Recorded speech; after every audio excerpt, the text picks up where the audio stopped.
হ্যাঁ and hello myself Anirban রয়। আর আজকে হচ্ছে সাউন্ডের পার্ট 2। আজকে আমরা দুটো টপিক সম্পর্কে দেখব, এক নিউটনের ক্যালকুলেশন সম্পর্কে আর দুই ল্যাপ্লাসের কারেকশন সম্পর্কে। আর এই দুই টপিক দিয়ে আমরা এই চ্যাপ্টারটাকে কনক্লুডও করব। ওকে, সো আগের দিন আমরা দেখেছিলাম কোনো মাধ্যমের মধ্যে দিয়ে শব্দের যে বেগ হয়, ভেলোসিটি হয়, সেটা শব্দের যে বেগ বা ভেলোসিটি হয় সেটা কি হয়, ওই মাধ্যমের স্থিতিস্থাপক গুণাঙ্কের উপরেও যেমন নির্ভর করে, তার সাথে সাথে ওই মাধ্যমের ঘনত্বের উপরেও নির্ভর করে, রাইট? তো এই তিনটা কোয়ান্টিটি বা রাশির মধ্যে সম্পর্ক বিজ্ঞানী নিউটন কি দিয়েছিলেন? এই তিনটা রাশি বা কোয়ান্টিটির মধ্যে বিজ্ঞানী নিউটন সম্পর্ক দিয়েছিলেন C is proportional to root over E by rho.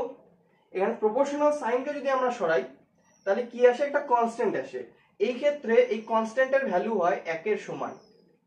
কত হয়? 1 হয়। তাহলে আমরা সোজাসুজি লিখতে পারি C is equal to, C কার সমান হয়? Root over E by rho এর সমান হয়। তো কোনো মাধ্যমের মধ্যে কোনো মাধ্যমের মধ্যে দিয়ে শব্দ যদি অগ্রসর হয় তাহলে ওই শব্দের যে বেগ হবে বা ভেলোসিটি হবে সেটা সোজাসুজি কার সমান হবে? Root over E by rho. E কি? ওই মাধ্যমের স্থিতিস্থাপক গুণাঙ্ক, রো কি? ওই মাধ্যমের ঘনত্ব বা ডেনসিটি।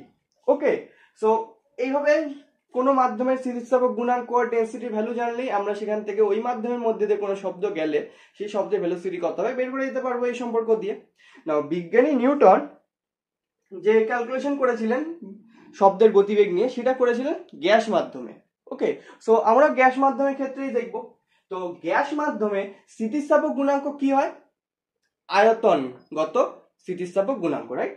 আয়তনগত স্থিতিস্থাপক গুণাঙ্ক, যেটাকে আমরা রিপ্রেজেন্ট করি কি দিয়ে? কে দিয়ে। গ্যাস মাধ্যমের ক্ষেত্রে স্থিতিস্থাপক গুণাঙ্ক আমরা কি লিখি?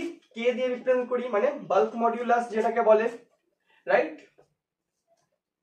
তাহলে গ্যাস মাধ্যমের ক্ষেত্রে সি ইজ ইকুয়াল টু হবে root over K by rho, right?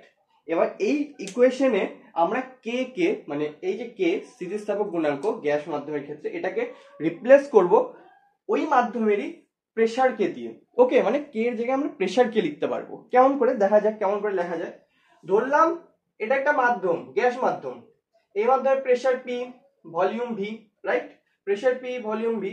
এবার এই মাধ্যমের মধ্যে দিয়ে যখন শব্দ যাবে, শব্দ অগ্রসর হবে তরঙ্গ রূপে, তখন কি হবে? ঘনীভবন হবে, তনুভবন হবে, তার ফলে কি হবে? প্রেসারে চেঞ্জ হবে।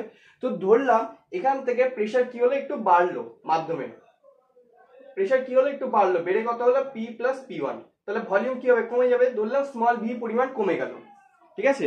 এবার বিজ্ঞানী নিউটন ধরেছিলেন যে একটা মাধ্যমের মধ্যে দিয়ে শব্দ যখন অগ্রসর হয়, মানে মাধ্যমের মধ্যে শব্দ যখন আগায়, চলে, তখন কি হয়? ওই মাধ্যমের টেম্পারেচার কি হয়? কনস্ট্যান্ট থাকে। টেম্পারেচার কি হয়? কনস্ট্যান্ট হয়। এটা কি বিজ্ঞানী নিউটন ধরেছিলেন, ঠিক আছে? টেম্পারেচার কনস্ট্যান্ট হওয়ার মানে এই যে প্রসেসটা হচ্ছে, টোটাল প্রসেসটা, শব্দ যাওয়ার ফলে প্রেসার বাড়ছে, ভলিউম কমছে, এই যে টোটাল প্রসেসটা, এটা কি হয়ে যাবে তাহলে? সমষ্ণ প্রক্রিয়া। কারণ টেম্পারেচার কনস্ট্যান্ট, টেম্পারেচার কনস্ট্যান্ট থাকা মানে সমষ্ণ প্রক্রিয়া। তাহলে এখান থেকে আমরা কি লিখতে পারি? PV is equal to P plus P one into V minus V, right? এরকম লেখা যায় বয়েলসের সূত্র, P1 V1 equal to P2 V2। তাহলে এখান থেকে যদি আমরা ক্যালকুলেশনটাকে আগাই তাহলে কি হবে? PV হবে মাইনাস PV হবে প্লাস P1 V হবে মাইনাস P1 স্মল v হবে, রাইট? এখানে PV কাটা যাবে, এই প্রথম PV। এখানে P1 V এটার ভ্যালু অনেক ছোট হবে, ক্ষুদ্র একটা ভ্যালু হবে, কারণ P1 ও কম, সামান্য একটু পরিমাণ চেঞ্জ হলো, ভিও তার জন্য কি হলো? সামান্য একটু পরিমাণ চেঞ্জ হলো। তো তাদের দুজনের গুণফল কি হবে? আরো কম হবে। তাহলে এটাকে আমরা নেগলেক্ট করে দিলাম। এখান থেকে আমরা কি বলতে পারি? এখান থেকে আমরা বলতে পারি PV is equal two P1V। এখান থেকে কি বলতে পারি আমরা? P ইজ ইকুয়াল টু, উপরে P1 থাকলো, নিচে স্মল v আসবে, তার নিচে ক্যাপিটাল V যদি লিখি তাহলে এই জিনিসটাকে কি আমরা আয়তন স্থিতিস্থাপক গুণাঙ্ক বলতে পারি? বাল্ক মডিউলাস বলতে পারি? কেন? কারণ P1 কি? এক্সেস প্রেসার, যে এক্সেস প্রেসারটা পড়ছে এই মাধ্যমে ফার্স্টে প্রেসার P ছিল, তারপরে এক্সেস প্রেসার কি বলছে, P1 পরিমাণ এক্সেস প্রেসার বা এক্সট্রা প্রেসার, সেটাই কি হয়, সেটাই তো আয়তন পীড়ন হয় না, যতটা পরিমাণ প্রেসার পড়ে বাই নিচে স্মল ভি বাই ভি, মানে যতটা পরিমাণ ভলিউম সংকোচন হলো বাই অরিজিনাল ভলিউম, রাইট? তাহলে ভলিউমের চেঞ্জ বাই অরিজিনাল ভলিউম, সেটা কি হয়, সেটা আয়তন বিকৃতি হয়।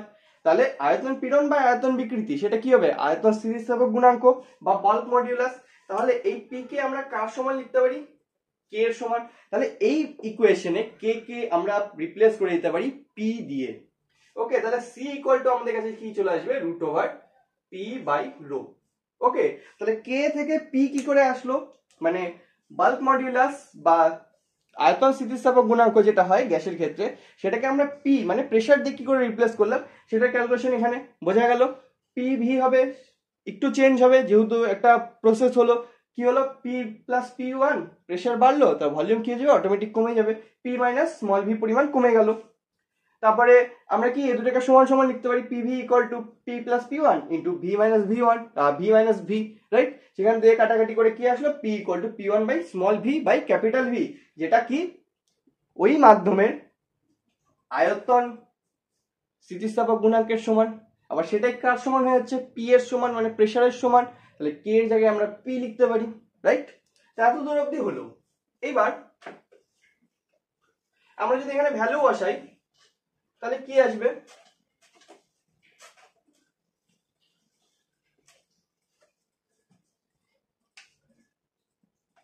এসটিপি তে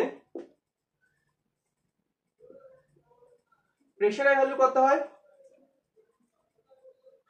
760 centimetre, sorry 76 centimetre MG, right? 76 centimetre MG, 76 semi Hg into 13.6 into 980, কারণ সেন্টিমিটারের কথা হচ্ছে। আর ঘনত্ব ডেনসিটি, বায়ুর মাধ্যমে ডেনসিটি জেনারেলি আমরা কত ধরি, এসটিপি তে আমরা ধরি হচ্ছে 0.0012993 এর সমান। ওকে, এটা একটা এস্টিমেটেড ভ্যালু। এখান থেকে যদি আমরা ক্যালকুলেশন করি তাহলে সি এর ভ্যালু আমাদের কাছে আসে 280, মানে একক দশক শতক হাজার অযুত 28,000 সেন্টিমিটার পার সেকেন্ড, বা এটাকে যদি চেঞ্জ করি তাহলে কত হয়ে যাবে, 280 মিটার পার সেকেন্ডের সমান। ওকে, তাহলে নিউটনের ক্যালকুলেশন থেকে বায়ু মাধ্যমে শব্দের বেগ বা ভেলোসিটি আমাদের কাছে কত আসলো, 280 মিটার পার সেকেন্ড, রাইট? কিন্তু আমরা কি জানি, আমরা তো জানি যে বায়ু মাধ্যমে শব্দের বেগ কত হয়, প্রায় 232 মিটার পার সেকেন্ডের সমান হয়। তাহলে এই দুটো ভ্যালু তো ম্যাচ করলো না, রাইট? এই দুটো ভ্যালু তো ম্যাচ করলো না। তার মানে কি, তার মানে নিউটনের যে এই যে ক্যালকুলেশনটা, নিউটনের এই ক্যালকুলেশনের মধ্যে কোথাও না কোথাও ভুল ছিল, রাইট? কোথাও না কোথাও ভুল ছিল। ভুল না হলে তো অ্যান্সার ম্যাচ করে যাওয়ার কথা ছিল, বা একদম পারফেক্টলি ম্যাচ না করলেও প্রায় কাছাকাছি আসার কথা। কিন্তু এখানে তো অনেকটাই ডিফারেন্স, এখানে 280, ওখানে 332, মানে ওইদিকে 30 ঘর, মানে 32 ঘর, এদিকে 20 ঘর, 52 মিটার পার সেকেন্ডের কম বেশি, তো এটা অনেকটা বড় ডিফারেন্স, রাইট? তো এই ভুলটাই ধরেছিলেন বিজ্ঞানী ল্যাপলাস, আর এই ইকুয়েশনটাকেই তারপর সংশোধন করে নাম করা হয় ল্যাপলাসের কারেকশন। ওকে, তো ল্যাপলাসের কারেকশনের মধ্যে কি ছিল, ল্যাপলাসের কারেকশনের মধ্যে ল্যাপলাস ধরেছিলেন যে নিউটনের ক্যালকুলেশনে ধরা হয়েছিল কোন মাধ্যমের মধ্যে দিয়ে শব্দ যখন অগ্রসর হয় তখন ওই মাধ্যমের উষ্ণতার কোনো পরিবর্তন হয় না। কিন্তু আসলে কি হয়, আসলে কোনো মাধ্যমের মধ্যে দিয়ে শব্দ যখন অগ্রসর হয় ওই মাধ্যমের উষ্ণতার পরিবর্তন হয়, ঠিক আছে? উষ্ণতা পরিবর্তন হয়। তার মানে কি, তার মানে বিজ্ঞানী নিউটন যেটাকে সমষ্ণ প্রক্রিয়া ধরে নিয়ে এই পুরো ক্যালকুলেশনটা করেছিলেন সেটা ভুল।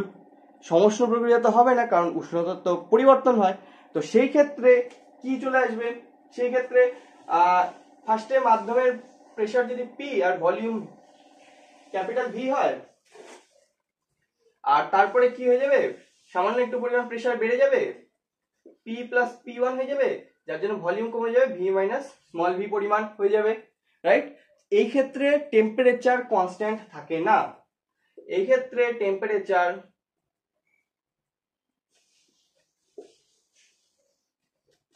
কনস্ট্যান্ট থাকে না, ঠিক আছে?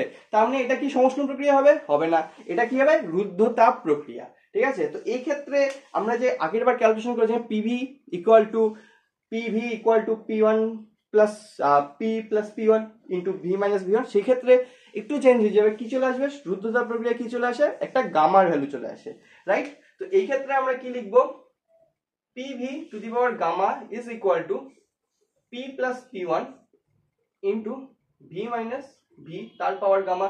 গামা কি, গামা হচ্ছে সিপি বাই সিভি, যেটা সম্পর্কে আমরা আগে দেখেছি, রাইট। সিপি বাই সিভির ভ্যালু হচ্ছে গামা। তো এখানে যদি আমরা ক্যালকুলেশন করি, কেমন ক্যালকুলেশনটা হবে,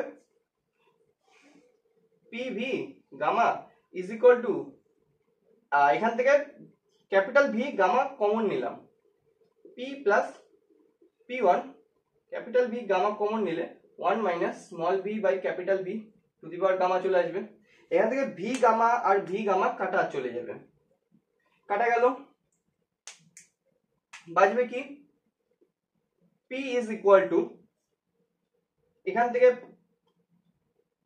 কি লিখবো, P প্লাস P1 ইনটু, এখানে কি করতে পারি, গামাকে সামনে নিয়ে আসতে পারি, কেন, কারণ স্মল ভি এর পরিমাণটা খুব কম হয়, মানে ছোট পরিমাণ ভ্যালু হয়, ওকে।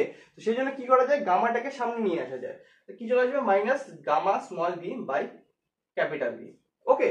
তো তারপরে আরো ক্যালকুলেশন করা যাক, কি আসে, capital P is equal to capital P plus small P1 minus P gamma V by V, তারপরে কি আসে, minus P1 gamma small V by capital V. এখানেও আবার কাটাকাটি যাবে, কি যাবে, এই ক্যাপিটাল পি কাটা যাবে, আর এখান থেকে এই যে টোটাল ভ্যালুটা আসলো P1 into gamma into small V by capital V, এই ভ্যালুটা কি আসে, ছোট্ট পরিমাণ আসে, যার জন্য আমরা এটাকে কি করতে পারি, নেগলেক্ট করতে পারি, কারণ স্মল P1, রাইট, P1 মানে কতটা পরিমাণ প্রেসারে চেঞ্জ হলো, সামান্য একটু পরিমাণ হয়, স্মল ভি কি, কতটা পরিমাণ ভলিউমে চেঞ্জ হলো, সামান্য পরিমাণ হয়, ওটাকে আবার ভাগ দেওয়া হচ্ছে টোটাল ভলিউম দিয়ে, রাইট। তো কি হয়ে যাবে, এটার ভ্যালু আরো ছোট হয়ে যাবে, এটার ভ্যালু আরো ছোট হয়ে যাবে, সেজন্য আমরা এটাকে কি করতে পারি, নেগলেক্ট করতে পারি। তো এখান থেকে কি আসবে, এখান থেকে কি আসবে, gamma P into small V by capital V is equal to P1, right. এখান থেকে গামা পি ইকুয়াল টু কি লিখতে পারি, আমরা গামা পি ইকুয়াল টু লিখতে পারি, P1 তো থাকলোই, স্মল ভি কে নিচে নিয়ে গেলাম, ক্যাপিটাল ভিটা উপরে যাবে, সেই উপরটাকে আবার নিচে নিয়ে আসলে এখানে চলে আসবে, রাইট। এইবার এই যে ভ্যালুটা আসলো P1 by small V by capital V, এটাই কি, এটাই তো বাল্ক মডিউলাসের ভ্যালু, এটাই কি আয়তন স্থিতিস্থাপক গুণাঙ্কের ভ্যালু কে, রাইট। তাহলে এইবার ল্যাপ্লাসের সংশোধনের ক্ষেত্রে কি হলো, কে এর ভ্যালু শুধু পি হলো না, পি এর সাথে গামা গুণ হয়ে গেল, রাইট। তাহলে ল্যাপ্লাসের সংশোধন কি ছিল, কে কে মানে স্থিতিস্থাপক গুণাঙ্ক, যেটা গ্যাসের ক্ষেত্রে আয়তন স্থিতিস্থাপক গুণাঙ্ক, সেটাকে আমরা শুধুমাত্র প্রেসার দিয়ে রিপ্লেস করব না, সেটাকে আমরা রিপ্লেস করব গামা ইন্টু পি, ওকে, গামা ইন্টু পি দিয়ে, ঠিক আছে। তো এখানে কারেকশনটা কি হলো, নিউটনের কারেকশনের ক্ষেত্রে বিজ্ঞানী নিউটন কি ধরেছিলেন, যে প্রসেসটা হবে, শব্দ যে অগ্রসর হবে কোনো মাধ্যমের মধ্যে দিয়ে, সেটা কি হবে, সমষ্ণ প্রক্রিয়া হবে, যার জন্য গামার ভ্যালু ছিল না সেই ক্ষেত্রে। কিন্তু বাস্তবে কি হয়, বাস্তবে টেম্পারেচারের পরিবর্তন হয়, ওকে। টেম্পারেচারে যদি পরিবর্তন হয়, টেম্পারেচার যদি কনস্ট্যান্ট না থাকে, তাহলে কি হবে, equation PV to the power gamma দিয়ে আসবে, সেক্ষেত্রে গামা চলে আসবে। তো সেইভাবে গোটা ক্যালকুলেশন করার পরে কে এর ভ্যালু শুধুমাত্র প্রেসার হয় না, প্রেসারের সঙ্গে সঙ্গে গামার ভ্যালুও গুণ হয়, মানে ওই মাধ্যমে স্থিতিস্থাপক গুণাঙ্ককে আমরা রিপ্লেস করব কি দিয়ে, গামা ইন্টু পি দিয়ে, শুধু পি দিয়ে না, গামা ইন্টু পি দিয়ে রিপ্লেস করব, ওকে। তাহলে গামা ইন্টু পি দিয়ে রিপ্লেস করলে কি আসবে ভ্যালু,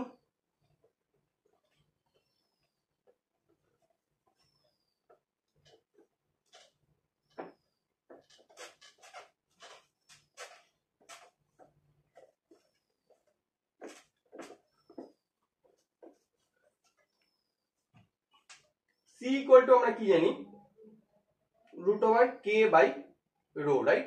এইবার কে কে আমরা কি দিয়ে রিপ্লেস করব, ইলাস্টিসিটিকে মানে স্থিতিস্থাপক গুণাঙ্ককে কি দিয়ে রিপ্লেস করব, গামা ইন্টু পি দিয়ে রিপ্লেস করব, হচ্ছে গামা ইন্টু পি দিয়ে। তাহলে এসটিপি তে, আবার যদি এসটিপি তে ক্যালকুলেশন করি, এসটিপি দিয়ে ক্যালকুলেশনে গামার ভ্যালু গ্যাসের ক্ষেত্রে কত হয়, জেনারেলি 1.4 ধরা হয়, ইন্টু কত হবে 76 ইন্টু 13.3 ইন্টু 980 বাই আমি আগের মতোই 0.001293। এইখান থেকে যে ভ্যালুটা আসে সেই ভ্যালুটা আসে প্রায় কার সমান 331.2 মিটার পার সেকেন্ড। এবার এই যে ভ্যালুটা আসলো, এই ভ্যালুটা আমরা যে অরিজিনাল ভ্যালুটা ধরি তার প্রায় কাছাকাছি, রাইট? তার প্রায় কাছাকাছি চলে আসে, কারণ আমরা অরিজিনালি কত ভ্যালু ধরি 332 মিটার পার সেকেন্ড, যেটার প্রায় কাছাকাছি এটা চলে আসে, রাইট? তো এটাই কি, এটাই হলো বিজ্ঞানী ল্যাপ্লাসের কারেকশন বা সংশোধন। তো নিউটনের যে ইকুয়েশন ছিল সেটা ঠিকই ছিল, কিন্তু একটা ভুল কি ছিল, বিজ্ঞানী নিউটন ধরেছিলেন ওটা সমষ্ণ প্রক্রিয়া হবে, কিন্তু আসলে সেটা সমষ্ণ প্রক্রিয়া হবে না, সেটা কি হবে রুদ্ধতাপ প্রক্রিয়া বা এডিয়াবেটিক প্রসেস হবে। ওকে, তো সেই জন্য যে স্থিতিস্থাপক গুণাঙ্ক হবে সেটা শুধুমাত্র পি দিয়ে রিপ্লেস হবে না, মানে প্রেসার দিয়ে রিপ্লেস হবে না, রিপ্লেস হবে gamma into pressure, gamma into P দিয়ে। ওকে, তো গামার ভ্যালু যদি 1.4 চলে আসে তাহলে ভ্যালু চলে আসবে 331.2 মিটার পার সেকেন্ডের কাছাকাছি প্রায়, যেটা যেটা আমরা অরিজিনালি ধরি 332 মিটার পার সেকেন্ডের তার প্রায় কাছাকাছি। তাহলে এখান থেকে কি বলা যেতে পারে যে এই ক্যালকুলেশন এটা ঠিক, রাইট? তো এটা হলো বিজ্ঞানী ল্যাপ্লাসের সংশোধন বা ল্যাপ্লাসের কারেকশন। ওকে, নাও এই ইকুয়েশনটাকে আমরা আরেকটু চেঞ্জ করে দেখতে পারি, মানে একটু ভেরিয়েশন করতে পারি। কিরকম? আদর্শ গ্যাসের ক্ষেত্রে পিভি ইকুয়াল টু কি হয়, পিভি ইকুয়াল টু হয় আরটি সমান, রাইট? 1 মোলের ক্ষেত্রে যখন এন ইকুয়াল টু কি হয় 1 মোল হয়। ওকে, এন ইকুয়াল টু 1 মোল হলে পিভি ইকুয়াল টু আরটি, এটা থাকলো। তাহলে এবার এই ইকুয়েশনে যদি আসি, গামা থাকলো, পি থাকলো, আর রো, রো মানে কি, রো মানে হচ্ছে density, mass by volume, right? এখানে কি লিখতে পারি, টোটাল মাস ওই মাধ্যমের বাই ওই মাধ্যমের ভলিউম। ভলিউমটাকে যদি উপরে নিয়ে যাই তাহলে কি চলে আসবে, root over gamma PV by M. PV PV equal to RT লিখতে পারি। তাহলে এখান থেকে আমরা লিখতে পারি সি ইকুয়াল টু কার সমান হয়ে যায় gamma RT by M, gamma RT by M. এবার এই ইকুয়েশনটাকে যদি আমরা একটু ভালোভাবে দেখি, এই ইকুয়েশনে গামা একটা নির্দিষ্ট মাধ্যমের ক্ষেত্রে কনস্ট্যান্ট, একটা নির্দিষ্ট গ্যাসের ক্ষেত্রে কনস্ট্যান্ট। মোনোঅ্যাটমিক হলে এক হবে, একরকম হবে, দ্বিঅ্যাটমিক হলে মানে ডাইঅ্যাটমিক হলে আরেক রকম হবে, ট্রাইঅ্যাটমিক হলে আরেক রকম, পলিঅ্যাটমিক হলে আরেক রকম। তো ওটা কনস্ট্যান্ট ভ্যালু থাকে একটা নির্দিষ্ট মাধ্যমের ক্ষেত্রে। আর তো সর্বজনীন গ্যাস ধ্রুবক সবসময় কনস্ট্যান্ট। এম কি, একটা গ্যাসের ক্ষেত্রে একটা নির্দিষ্ট মাধ্যমের ক্ষেত্রে মাস সবসময় কনস্ট্যান্ট থাকে, রাইট? তো এই সবগুলোর ভ্যালু কি কনস্ট্যান্ট। তাহলে ভেরিয়েবল কে, টেম্পারেচার, রাইট? তাহলে সি এর ভ্যালু টেম্পারেচারের সাথে চেঞ্জ হয়, মানে কোনো মাধ্যমে শব্দের যে ভেলোসিটি হয় সেটার সাথে টেম্পারেচারের কি সম্পর্ক থাকে, C is proportional to root over T, মানে তাপমাত্রার বর্গমূলের সমানুপাতিক কি হয় শব্দের বেগ। ওকে, টেম্পারেচারের রুট ওভার টেম্পারেচার কার সমানুপাতিক হয়, ভলিউম, সরি শব্দের বেগের, মানে সাউন্ডের ভেলোসিটির। ওকে, এবার এটাতে আসতেছি একটু পরে। এটাতে যদি আবার দেখি, এটাতে কোথাও প্রেসার নাই, প্রেসারে কোনো উল্লেখ নাই, মানে কোনো মাধ্যমের প্রেসার যতই কম বেশি করা হোক না কেন সেটার কি হবে, সি এর ভ্যালু কনস্ট্যান্ট থাকবে। এই ইকুয়েশনটাকে যদি দেখি, কারণ এখানে প্রেসার তো নাই, তাই সি এর ভ্যালু প্রেসারের উপরে নির্ভরই করে না, তো প্রেসারের ভ্যালু যাই হোক না কেন ওই মাধ্যমটা যতই প্রেসারে থাক, হাই প্রেসারে থাক, লো প্রেসারে থাক, ওর মধ্যে দিয়ে শব্দের যে বেগ হবে সেটা কি হবে, সবসময় কনস্ট্যান্ট হবে।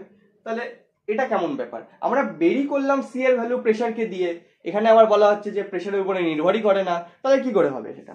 তো এই ক্ষেত্রে কি হয়, সি এর ভ্যালু যে বের করা হয় প্রেসার দিয়ে, সেক্ষেত্রে পি বাই যে রো থাকে না, পি বাই রো মানে প্রেসার বাই ডেন্সিটি, এটার ভ্যালু সবসময় কনস্ট্যান্ট থাকে। প্রেসার বাই রো মানে প্রেসার বাই ডেন্সিটি বা ঘনত্ব, চাপ বাই ঘনত্ব, এটার যে ভ্যালু থাকে এটার ভ্যালু সবসময় কনস্ট্যান্ট থাকে। মানে প্রেসার বাড়ালে পারে ঘনত্ব এমনভাবে নিজে থেকে চেঞ্জ হয়ে যাবে যাতে প্রেসার বাই ঘনত্বের ভ্যালু সবসময় একই থাকে, কনস্ট্যান্ট থাকে। ওকে, একই থাকে বা কনস্ট্যান্ট থাকে। তার জন্য কি হয়, তার জন্য প্রেসারের ভ্যালু বাড়ুক বা কমুক, সি এর ভ্যালু চেঞ্জ হয় না। ওকে, সি এর ভ্যালু কি হয় না, চেঞ্জ হয় না, কারণ প্রেসার বাই ডেন্সিটি সেটা কি এমন, এ দুটার প্রেসার বাই ডেন্সিটি এ দুটার যে রেশিওটা আসে, যে অনুপাতটা আসে, ভ্যালুটা, এটা কি থাকে, সবসময় কনস্ট্যান্ট থাকে। মানে প্রেসার যদি চেঞ্জ হয়ে যায় তাহলে ডেন্সিটি অটোমেটিক ওই হিসেবে চেঞ্জ হয়ে যাবে, যাতে টোটাল ভ্যালুটা সেম থাকে। আর ডেন্সিটি যদি চেঞ্জ হয় তাহলে প্রেসার অটোমেটিক চেঞ্জ হয়ে যাবে ওই মাধ্যমে, যাতে এই ভ্যালুটা কনস্ট্যান্ট থাকে। সেই জন্য কোনো মাধ্যমের মধ্যে দিয়ে যে শব্দের বেগ থাকে বা ভেলোসিটি থাকে, সেটা কি ওই মাধ্যমে প্রেসারের উপরে নির্ভর করে না, কারণ প্রেসার বাই ডেন্সিটি সবসময় কনস্ট্যান্ট থাকে। প্রেসার চেঞ্জ হয়ে গেলে ডেন্সিটি অটোমেটিক চেঞ্জ হয়ে যাবে। ওকে, ডেন্সিটি অটোমেটিক চেঞ্জ হয়ে যাবে। তো প্রেসারের উপরে কেন নির্ভর করে না বোঝা গেল। এবার এটাতে আসলাম, কি ছিল, C proportional to root over T, মানে টেম্পারেচারের উপরে নির্ভর করে, এটা তো বোঝাই যাচ্ছে, রাইট? যেটা প্রথম দিন মানে আগের দিনও বলেছিলাম, টেম্পারেচার বাড়লে কি হবে, ওই মাধ্যমের মধ্যে দিয়ে যে শব্দের বেগ থাকে বা ভেলোসিটি থাকে সেটাও বৃদ্ধি পায়, রাইট? সেটাও বৃদ্ধি পায়। কিরকম তাহলে সম্পর্কটা বের করলাম, C is proportional to root over টি।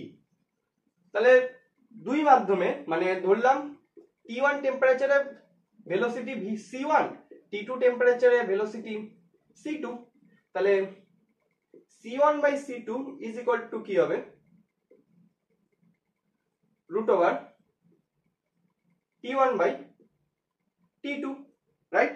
তো দুটো মাধ্যমে যদি টেম্পারেচার দেওয়া থাকে, আরেকটা মাধ্যমে যদি ভেলোসিটি দেওয়া থাকে, তাহলে ওই মাধ্যমে কি চলে আসবে, মানে এই চারটার মধ্যে যে কোনো তিনটা ভ্যালু দেওয়া থাকলে 4 নম্বরটার ভ্যালু আমরা বের করতে পারবো এই ইকুয়েশনটাকে ইউজ করে।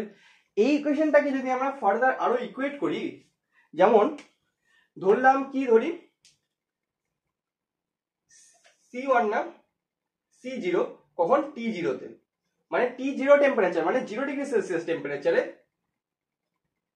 0 ডিগ্রি সেলসিয়াস টেম্পারেচারে ধরলাম ভেলোসিটি C0। ওকে, যেটার ভ্যালু আমরা এতক্ষণ কি লিখলাম, 332 মিটার পার সেকেন্ডের প্রায় কাছাকাছি, রাইট? 332 মিটার পার সেকেন্ডের কাছাকাছি। তো 0 ডিগ্রি সেলসিয়াস উষ্ণতায় ভেলোসিটি ধরলাম C0। তো T2 T ডিগ্রি সেলসিয়াস উষ্ণতায় কত হবে, C হবে। এখানে যদি ভ্যালুটা বসাই তাহলে আমরা কি আসবে আমাদের কাছে, এখানে যদি ভ্যালুটা বসানো যায় তাহলে কি আসবে,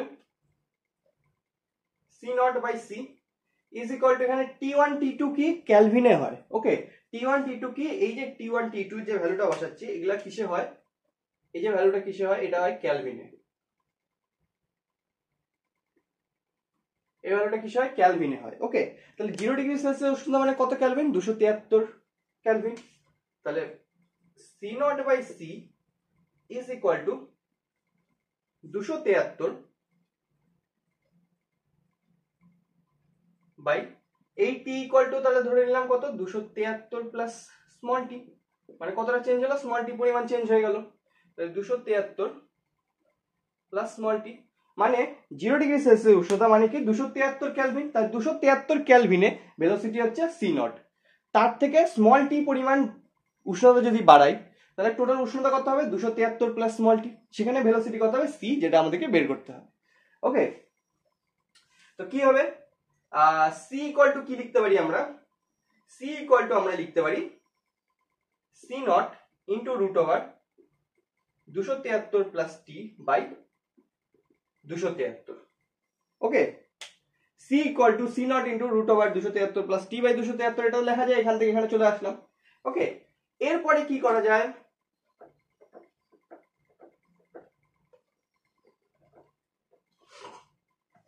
এরপরে কি করা যায়, C is equal to C0 কি লিখতে পারি, এখানে ভাগ করে দিলাম তাহলে 1 হয়ে গেল, প্লাস t বাই 273 হলো, টু দি পাওয়ার কি হবে, হাফ হবে, রাইট?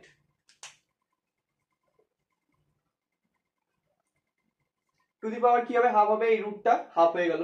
এই হাফটাকে কি করতে পারি আমরা, সামনে নিয়ে আসতে পারি, এই হাফটাকে আমরা কি করতে পারি, সামনে নিয়ে আসতে পারি,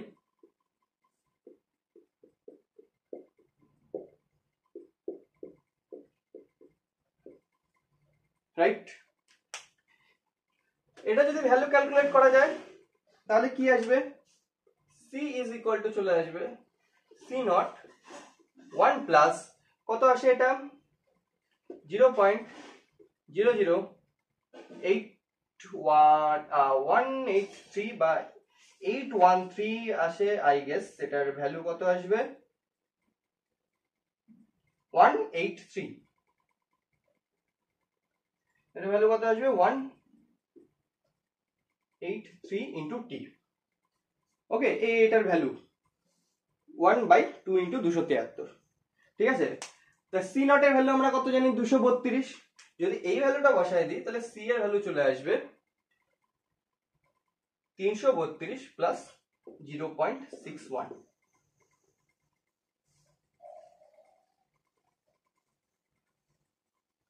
আর টি এর ভ্যালু কি করলাম 1 ডিগ্রি সেলসিয়াস বাড়ালাম, টি এর ভ্যালু কি করলাম 1 ডিগ্রি সেলসিয়াস বাড়ালাম। ওকে, 1 ঘর বাড়ালাম। তাহলে আচ্ছা পরে বাড়াই, আগে এখানে টি থাক। ওকে, টি থাক।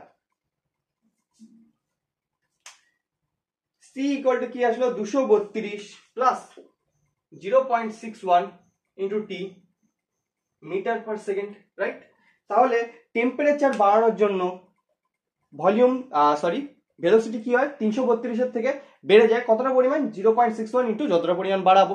যদি 1 ঘর বাড়াই টি এর ভ্যালু যদি 1 ঘর বাড়াই তাহলে এখানে টি ইকুয়াল টু 1 হবে, ভ্যালু কত আসবে 0.61।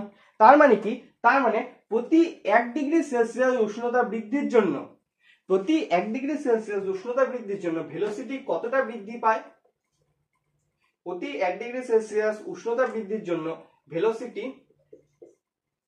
বৃদ্ধি পাবে কত 0.61 মিটার পার সেকেন্ডের সমান। ওকে, 0.61 মিটার পার সেকেন্ডের সমান বৃদ্ধি পাবে। তো এটা একটা ভ্যালু, মনে রাখার ভ্যালু, মুখস্থ করার ভ্যালু, ঠিক আছে, যে 1 ডিগ্রি সেলসিয়াস উষ্ণতা বৃদ্ধির জন্য বা 1 কেলভিন উষ্ণতা বৃদ্ধির জন্য কতটা পরিমাণ ভেলোসিটি চেঞ্জ হয়, ভেলোসিটি বৃদ্ধি পায় কতটা পরিমাণ 0.61 মিটার পার সেকেন্ড পরিমাণ। ওকে, তো টেম্পারেচারের উপরে নির্ভর করে, টেম্পারেচার বাড়লে ভেলোসিটি বাড়বে, টেম্পারেচার কমলে ভেলোসিটি কমবে। ওকে, আর ইলাস্টিসিটি আর রো এর সাথে সম্পর্ক এখনই চলে আসলো। রো এর সাথে যদি দেখি তাহলে ব্যস্তানুপাতিক সম্পর্ক, রাইট। যদি ডেনসিটির সাথে দেখি এটা কি আসলো টেম্পারেচারের সাথে সম্পর্ক, রাইট। এই সেম সম্পর্ক যদি আমরা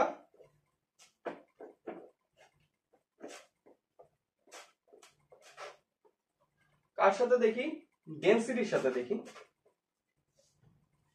টেম্পারেচারের সাথে সম্পর্ক কি ছিল, C is proportional to root over T, right. ডেনসিটির সাথে সম্পর্ক কি, C is proportional to 1 by এরকম লেখা যায় বা আরেকটু ভালো করে লেখা যাক root over 1 by rho। তাহলে C1 by C2 equal to আমরা কত লিখতে পারি, C1 by C2 is equal to হয়ে যাবে rho 2 by rho 1। এটার ক্ষেত্রে কি ছিল, এটার ক্ষেত্রে ছিল C1 by C2 is equal to T1 by T2, right. টেম্পারেচারের সাথে সমানুপাতিক সম্পর্ক আর ডেনসিটির সাথে ব্যস্তানুপাতিক সম্পর্ক, এক্ষেত্রে যা ভ্যালু বসাবো সেই হিসেবে এই দুটোর ভ্যালু আসবে। C1 by C2 is equal to root over rho 2 by rho 1। Okay, so এই হলো ওভারঅল সাউন্ড চ্যাপ্টার, ঠিক আছে। নিউটনের ইকুয়েশন মানে নিউটনের ক্যালকুলেশন দেখলাম, 1 শব্দের বেগ বের করার সময়, আর 2 সেই ক্ষেত্রে যে ভুল হয়েছিল বিজ্ঞানী ল্যাপ্লাস সেটা সংশোধন করেছেন, তো ল্যাপ্লাসের কারেকশন দেখলাম। তারপর সেখান থেকে প্রেসারের সাথে যে সম্পর্ক নেই সেটা বের করলাম, টেম্পারেচারের সাথে কি সম্পর্ক সেটা বের করলাম, আর ডেনসিটির সাথে যেটা। ওকে, সো এই দিয়ে ওভারঅল সাউন্ড চ্যাপ্টার কমপ্লিট। ওকে, আর এছাড়া ছোট ছোট রিডিং পড়ার জিনিস আছে যেগুলো বইয়ে পড়বা, দেখবা, বোঝার চেষ্টা করবা। ওকে, সো সাউন্ড চ্যাপ্টার এখানেই কমপ্লিট। তো আজকের জন্য এটুকুই, আশা করি বোঝা গেল। বোঝা গেলে লাইক, শেয়ার, সাবস্ক্রাইব। সো আজকের জন্য এটুকুই, না হচ্ছে নেক্সট দিন নেক্সট সেশনে। টাটা।